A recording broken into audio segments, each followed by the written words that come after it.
สบายดีสวัสดีพ่อแม่พี่น้องที่เคารพรักทุกท่านนะคนในผมกับช่องสารสวรรค์คือเก่ามื้อนี้อาจิพาทำส้มไปเกี่ยวข้าวมาเห็ดข้าวเมาเด้อทำส้มนี่ถือเกี่ยวไว้ตามไปเบิ่งไปชมกันเลยฝุ่นอยู่ตรงหน้าผมเบิ่งก่อนเลยพ่อเมาแล้วบ่เห็ดโบราณดอกเห็ดน้อยหนึ่ง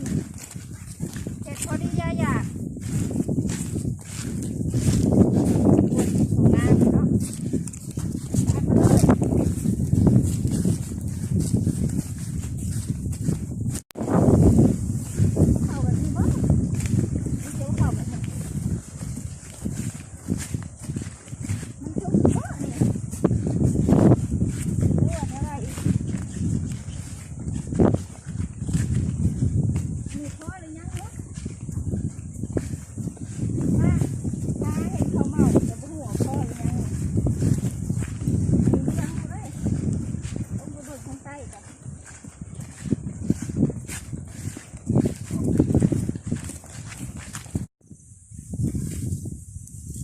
ตอนนี้เขากะชิยอนเอาเนาะประมาณนี่ตัวได้บ่ได้เขาคือเอาที่หาเอาแต่ตัวเขาเมาเนาะพ่อแม่พี่น้อง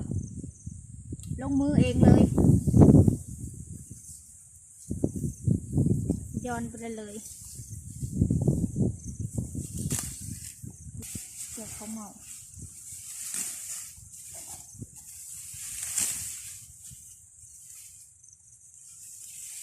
หางแดงเราบอกเอาเนาะมันจะแก่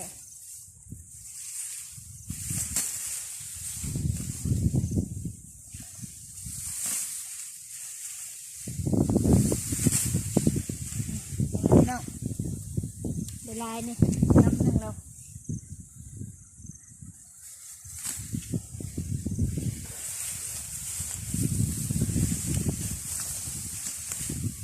เข้าจะชุกแล้วออกพรรษาแล้ว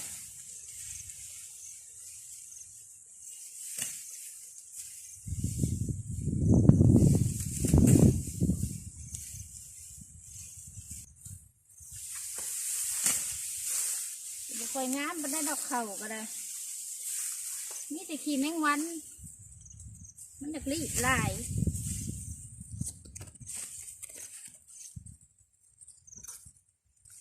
หมัดก่อนเด้อกำหนึ่งเนาะกองไว้หันก่อนโอ้เหยียบปุ๊บเข่าก่อนเด้อ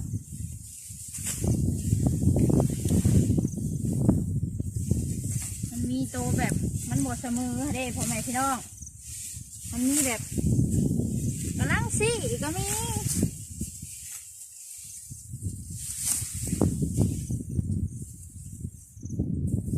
เอาตัวที่แบบกบเย็นที่แหละอยู่บ้านนอกของนาเขาเนี่ยว่าลมออกแล้วบรรยากาศก็ดีลมพัดวี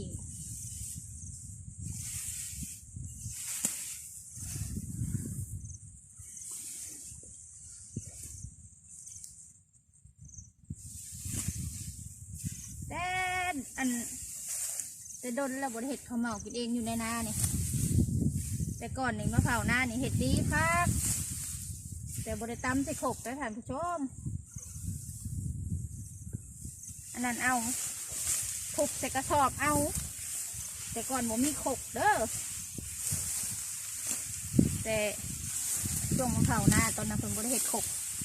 ผมบดเห็ดขกไว้ตำเขาเมาไว้ให้อันนี้คนเห็ดแล้วฮะแล้วจังว่าถูกเศษกระสอบ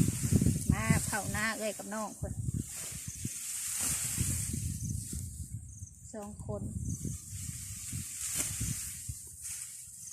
ย้อนเอาเผาแล้ว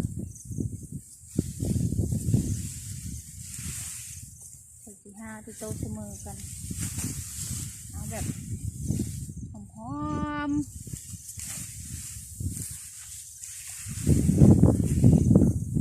แก่ไปพดกุจักเนาะ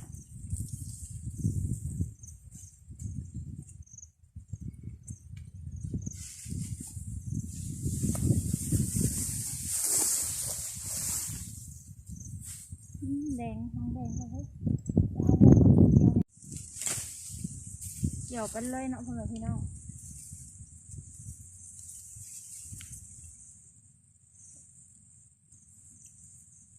ซ้ำบาทเนี่ยเล่นชื่อกระถิ่นไม่ใส่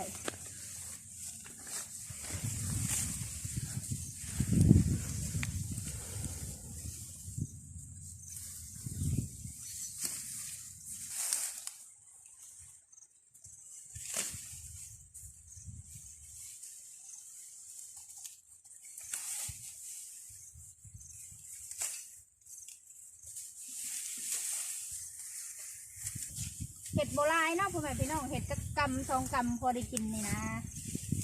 เดี๋ยวก็สิพอแล้วได้อีกกำหนึ่งนี่เขาก็ได้2 กำเมื่อกี้นี้เนาะ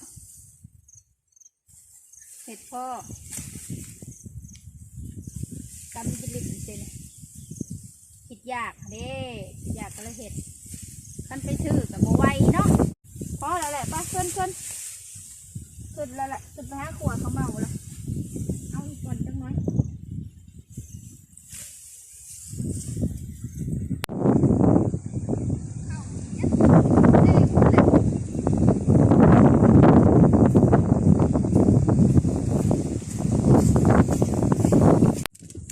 ตอนนี้เขากะมาขูดออกจากลำมันก่อนเนาะ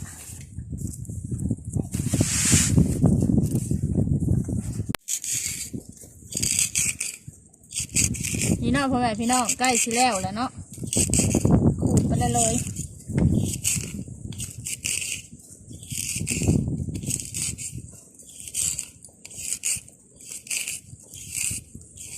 ท่านกระเจ้าเห็ดคล้ายนี่เขาใส่รถแล้วปั่นเอารถไม่ได้ขูดคือจังสีได้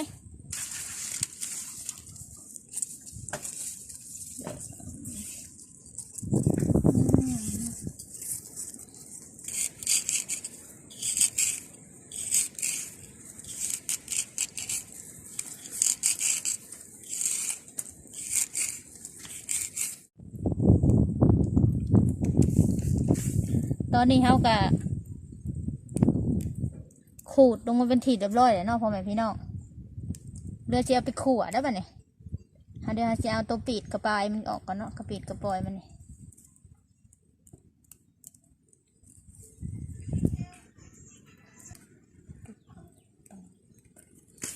รอตอนขวดเนาะพ่อแม่พี่น้องขวดเขาก็จะเอาไปตำเนาะไปเบิ่งไปชมกันขั้นตอนต่อไปเลยตอนนี้กำลังพัดเนาะพัดให้เข่าถึงมันแบบโบแก่เม็ดรีบมันออกเนาะค่ะพ่อแม่พี่น้องอันนี้มันโบได้รีบลายเพราะว่า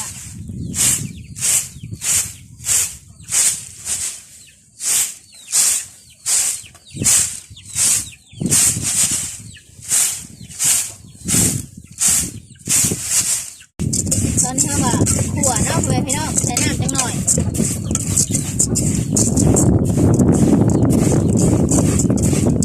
ขั่วจักชั่วโมงเนาะขั่วจนมันพอดำหมดแล้วขั่วจนมันได้ที่แล้วพ่อแม่พี่น้องเพราะว่าไฟน้องมาบ่ได้เนาะเลยบุกขั่วยังออกเป็นหมอกพี่น้องจังหวะเอาที่ปิดเข่ามันรุดออกจังพอ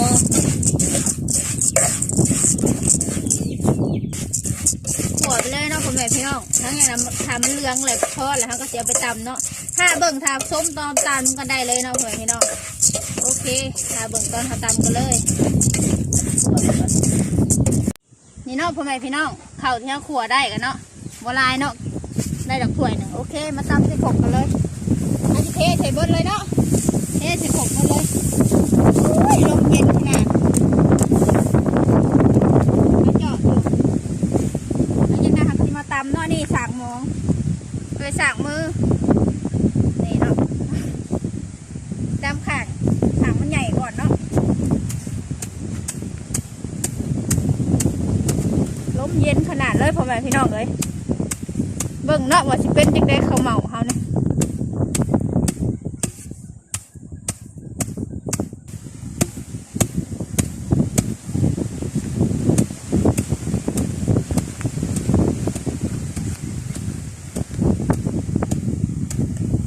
เบิ่งเนาะว่าสิเป็นข้าวเหมาหรือสิเป็นขี้แมวท่านผู้ชมมาไว้ลบแห้งใส่บ่ได้ก่อน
ไป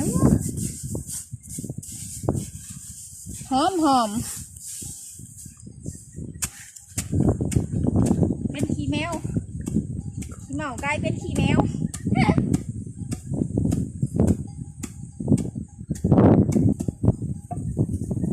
ถ้ามันเป็นขี้แมวมันก็พอดีค่ะพอดีเอาไปพัดเนาะเดี๋ยวอีกตำอีกก่อนจังหน่อย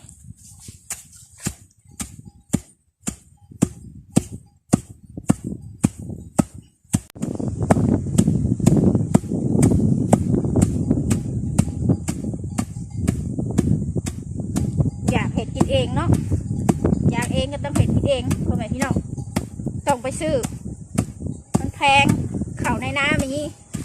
ขบมีสากมือมียัดไปลากกับบไดไปใส่ลากกับว่างลายอยู่เห็ดเย็นดีกว่าไปซื้อเขาแพงจากนั้นหลังจากนั้นเขาจะเอาไปพัดเนาะ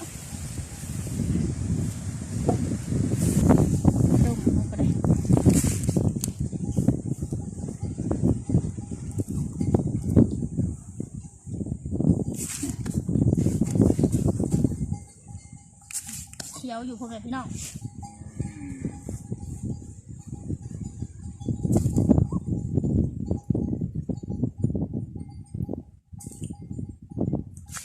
พัดก่อนเด้อนี่เนาะเงาปัดขี้แมวขึ้นมันมีตัวอ่อนตัวแก่เลย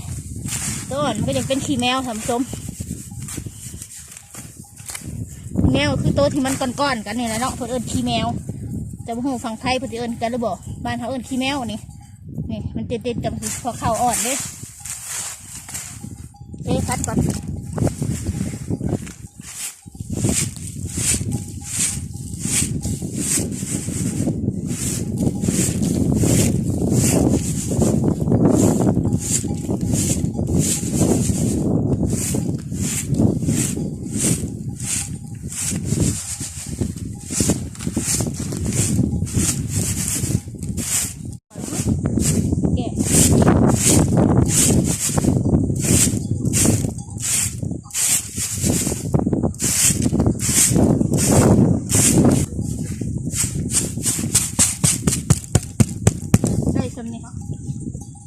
ได้ชนิดเนาะพ่อแม่พี่น้อง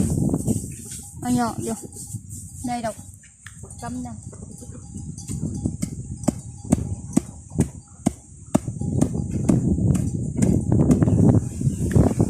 อันนี้เต็มรอบที่สองเนาะพ่อแม่พี่น้อง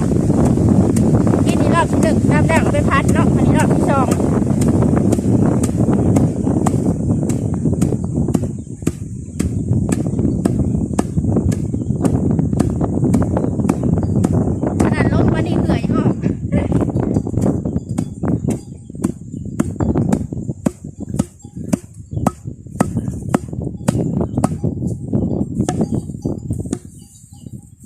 มันออกเบิดเนาะเปลือกมันออกเบิดพวก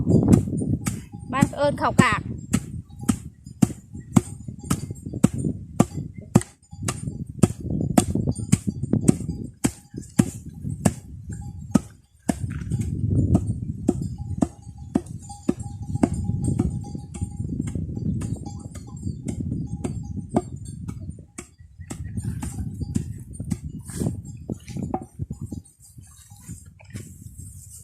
นี่กำลังสิได้พ่อแม่พี่น้องเห็นปะ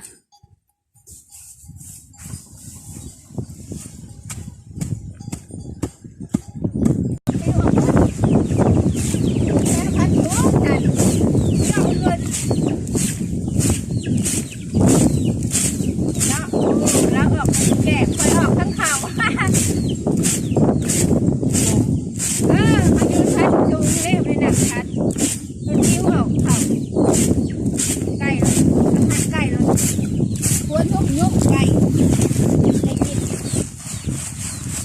เคี้ยวอยู่ได้แต่มันจะเป็นขี้แมว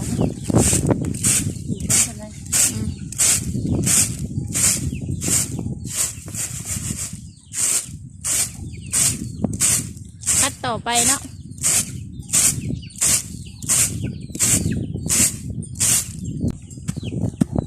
2 รอบแล้วเนาะพ่อแม่พี่น้องพัด ตำแล้วก็พัด2 รอบแล้วอันนี้จะเป็นรอบที่3นี่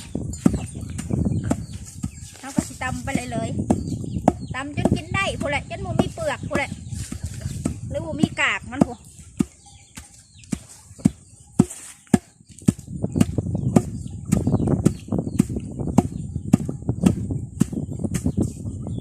อันนี้กวาดก่อนเนาะว่าตำอย่างเดียวมันแตกหมุนปุ้ยเบิ้ลเนาะท่านผู้ชมตำแล้วก็กวาดตำแล้วก็กวาดมันถึงจะได้แบบสม่ำเสมอกัน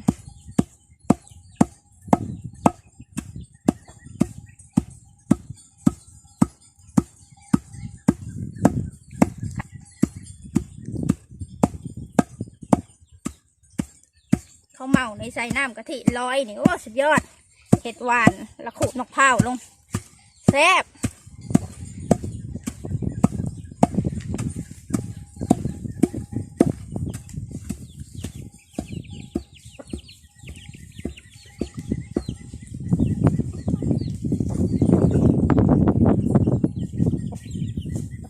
เนาะพ่อแม่พี่น้องหลังจากที่เขาพัดไป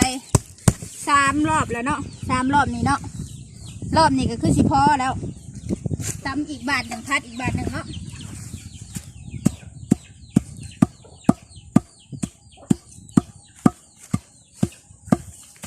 จริงๆหาสำนีก็พอกินได้แล้วต้องเก็บออกนิดหน่อยแต่ว่านี่เนาะแต่เขาต้องตำอีกสักหน่อยเพราะเขาไม่อยากเก็บหลายโอ้กระเด็นออกเขาไม่อยากเก็บอันเขาเปลือกมันออกนะท่านผู้ชมโอ้ยตำแล้วก็มาเขี่ยออกเบิ้ลแล้วเนาะ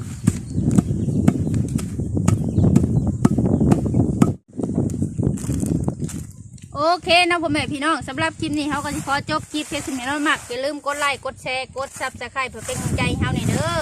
นี่เขากับข้าวเหมาเขาก็ตำแล้วไปทีเรียบร้อยแล้วเนาะนี่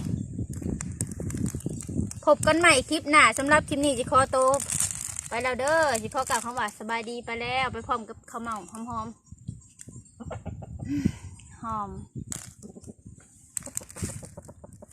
อ่อน